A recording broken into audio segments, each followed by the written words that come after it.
is ICBA's operating chairman and has been a partner of 13 years at the Jean Bunot credit insurance brokerage firm, ICBA France. Previously, Emmanuel was a senior risk underwriter for 6 years at Euler Hermes. This is a returning home of sorts for Emmanuel. He did his graduate studies at the University of Chicago. The purpose of his visit is to strengthen relationships with current ICBA clientele and develop new relationships. That is how IRC came to know Emmanuel, through our membership in 2004. Welcome, Emmanuel. What is the International Credit Brokers Alliance? It's an organization that put together all the most specialized credit insurance brokers worldwide. When was it started? It was started about 10 years ago. Some people were used to work together with some bilateral agreement, but 10 years ago we really set up a structure to fix the rules for everybody, based basically by 3 founders, which were France, Belgium, and Germany. Okay, and what was the purpose of starting ICBA? Well, the purpose was to help people to work together with this globalization environment and meet the demand of the most global clients. Congratulations, ICBA has celebrated its 10th anniversary. How is the organization celebrating this momentous milestone? You know, more than celebrating, the most important point is the 10th anniversary.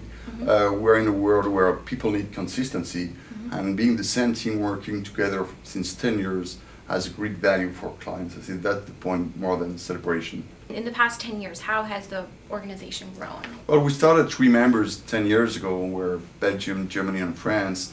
We are now 15 members present in 25 countries all over the world. And I think, well, we're pretty in all the places where we want to be, even if we're still looking at some more places.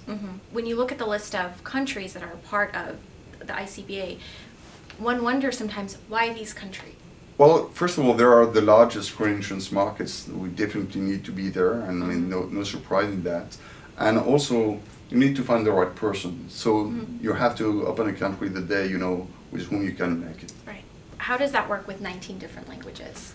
As you know, in business, there is one language, we call it the Globish. You know, Globish is this English that the people speak from all over the world. They can come from Vilnius or from China or from wherever they come. They all speak this language. But the fact is that it works. It's like in the Bible, for the people who know the Bible, it's like the Babel Tower. It works because people look in the same direction. So then you can understand each other, and as long as you share the same value, that's fine. And the language is not the main issue. Emmanuel, why would a company that is involved with international trade want to work with ICBA?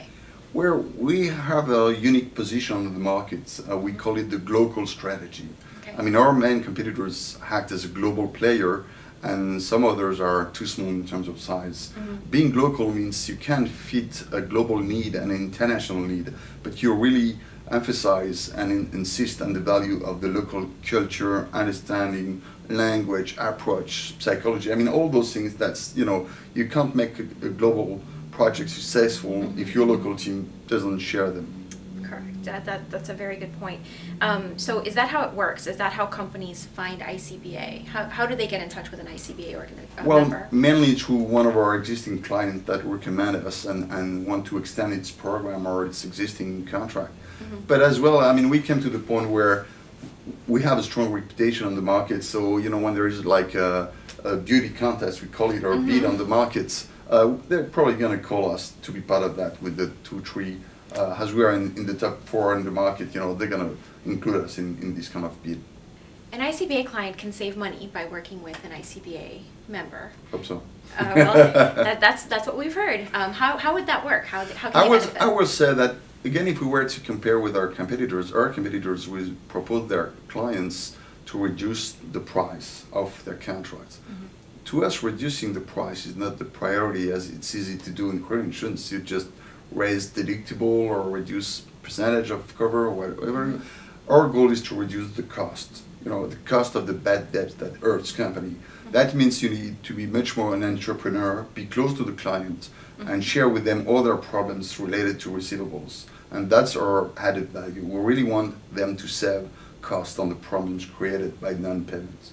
Is the typical solution for a company a multi-buyer or single buyer policy? How would you approach it, a company's needs? Well, of course, we have to do tailor-made solutions. It's very much depends on the expectation of our clients. But also, I would say that due to the crisis we just met, the question is not only anymore whether a risk should be covered or not covered by an insurer. It's sometimes we go more and more towards solution which is sharing the risk via syndication and some new solutions that were not existing before. So that's also where the market is going now. Okay, and when you're doing syndications, do you feel that it's the cross-border syndications are a little more difficult to navigate through? Yeah, absolutely. I mean, we've seen, let's talk about the crisis a minute again, that the crisis didn't hurt all the same countries the same way. So the risk appetite is not the same worldwide at the same time. And we need to use those opportunities and bring those value of mixing different offers, international offers, rather than just going for a local solution. Yeah. And for viewers that are new to this industry, what does that mean? Things like syndication or other solutions that you bring to the table? Again, sharing the risk more than it used to be in the past. You know, people were too much in a kind of bilateral solution, like I sell or I don't sell. I can go or I can't go. And again, one of the options in the future would be, I will go but not alone. I need somebody to help me and support me. Right. And that's what we're going to help people. We hear a lot nowadays about supply chain management and supply chain financing structures. How can ICBA help facilitate? I mean, as we said, being experts in receivable is very closely related and tied to finance. So those solutions are also products that are developed on the market. And one of the, as you said, we're cross borders, so finance doesn't have global regulations worldwide. So people need help to, let's take an example, you may have some US GAAP in the US, where in Europe you will have the IFRS norms. So people want some help and support to understand how can we match all these together and make it work together. So that's where we can bring value on that. Jean Bunot, one of ICBA's founders, once said that we're not just gathering stones, we're trying to build a cathedral.